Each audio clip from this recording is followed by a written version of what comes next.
Hello students, welcome to my YouTube channel ছোটদের পাঠশালা। এর আগে আমরা পিপি শ্রেণীর ফার্স্ট ইউনিট টেস্টের জন্য বাংলা প্রশ্নপত্র নিয়ে আলোচনা করেছিলাম এবং আজকের ক্লাসে আমরা ইংরাজি প্রশ্নপত্র নিয়ে আলোচনা করব। তোমরা যারা বাংলা প্রশ্নপত্রের ভিডিওটি এখনও পর্যন্ত দেখোনি তারা কিন্তু একবার হলেও প্রশ্নের ভিডিওটি দেখে নিও, কেননা ভালো ফল করতে চাইলে অবশ্যই কিন্তু ছোটদের পাঠশালার ভিডিওগুলো দেখতে হবে। আর তার জন্য কি করতে হবে? চ্যানেলটি সাবস্ক্রাইব করতে হবে। তাহলে চলো কথা না বাড়িয়ে আজকের ক্লাসটি শুরু করি এবং দেখি যে আজকের ক্লাসে আমাদের কোয়েশ্চেন পেপারটা ঠিক কেমন হতে চলেছে। দেখো, তোমাদের কিন্তু পরীক্ষা হবে 20 নম্বরে এবং সময় থাকবে 40 মিনিট।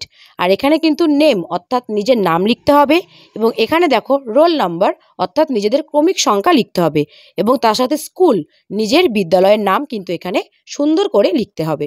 প্রথমেই বলছে রাইট ফ্রম এ টু এল, এ থেকে এল পর্যন্ত লেখো। দেখো, আমরা যদি এ থেকে এল পর্যন্ত লিখি তাহলে আমরা পাবো 6 অর্থাৎ 6 নম্বর।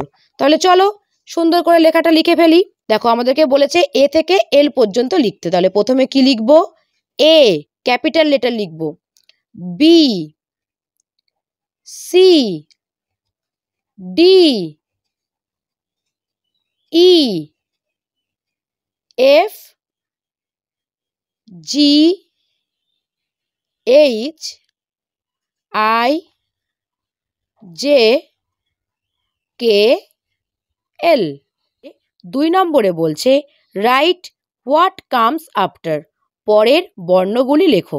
দেখো, 4টি করতে পারলে তোমরা পাবে 4 নম্বর। দেখো, প্রথমে দেওয়া আছে জি, জি তারপরে কি হবে? এইচ। তোমাদেরকে একটা কথা বলে দিই, অনেকেই কিন্তু পরীক্ষার সময় এই ভুলগুলো করে থাকে যে কখন ক্যাপিটাল লেটার হবে কখন স্মল লেটার হবে, এই ভুল তারা করে। যখনই বড় হাতের বা ক্যাপিটাল লেটার দেওয়া থাকবে তার পরেরগুলো ক্যাপিটাল লেটারেই লিখবে। যেমন দেখো, এখানে জি ক্যাপিটাল লেটার দেওয়া আছে, আমি কিন্তু এইচ ক্যাপিটাল লেটারেই লিখেছি। তারপরে দেখো দেওয়া আছে জে, জে তারপরে হবে কে। তারপরে আছে এম, এম তারপরে হবে এন। তারপরে আছে আর, আর তারপরে হবে এস। নাম্বার 3তে বলছে রাইট হোয়াট কামস বিফোর, আগের বর্ণগুলি লেখো। দেখো, এখানে 4টি দেওয়া আছে, 4টি সঠিক করতে পারলে তোমরা পাবে 4 নম্বর। দেখো, প্রথমে আছে এফ, এফ তার আগে কি হবে? ই। তারপরে আছে ডি, ডি তার আগে হবে সি। এখানে আছে ইউ, ইউ তার আগে হবে টি। এখানে আছে এম, এম তার আগে হবে এল। নাম্বার 4 বলছে রাইট দ্য নেক্সট লাইন, পরের লাইন লেখো।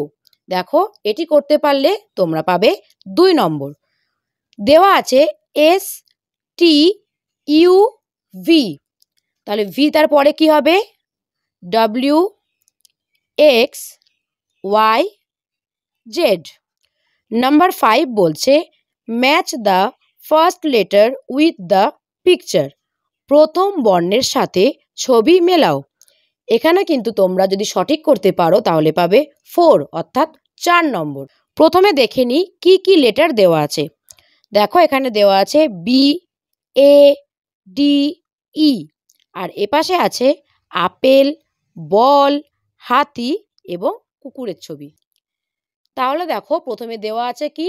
বি, বি ফর বল, বল মানে বল বা খেলার বল, তাহলে বি ফর কি হবে? বল। তারপরে দেখো দেওয়া আছে এ, এ ফর অ্যাপেল, অ্যাপেল মানে আপেল। দেখো, এখানে কিন্তু আপেলের ছবি দেওয়া ছিল, তাহলে এ ফর কি? অ্যাপেল। তারপরে আছে D, D for dog, dog মানে কুকুর। এখানে কুকুরের ছবি দেওয়া ছিল, তাহলে ডি ফর কি হলো? ডগ। তারপরে আছে ই, ই ফর এলিফ্যান্ট, এলিফ্যান্ট মানে হাতি। এখানে হাতির ছবি দেওয়া ছিল, তাহলে ই ফর কি হবে? এলিফ্যান্ট। তো এই ছিল আজকের ইংলিশ কোয়েশ্চেন পেপার নিয়ে আলোচনা। তোমরা বাড়িতে খুব ভালো করে প্র্যাকটিস করতে থাকো এবং পরীক্ষার প্রস্তুতি নিতে থাকো। আশা করছি তোমাদের পরীক্ষার ফল খুবই ভালো হবে। তোমাদের পরীক্ষার জন্য অনেক অনেক শুভকামনা রইল।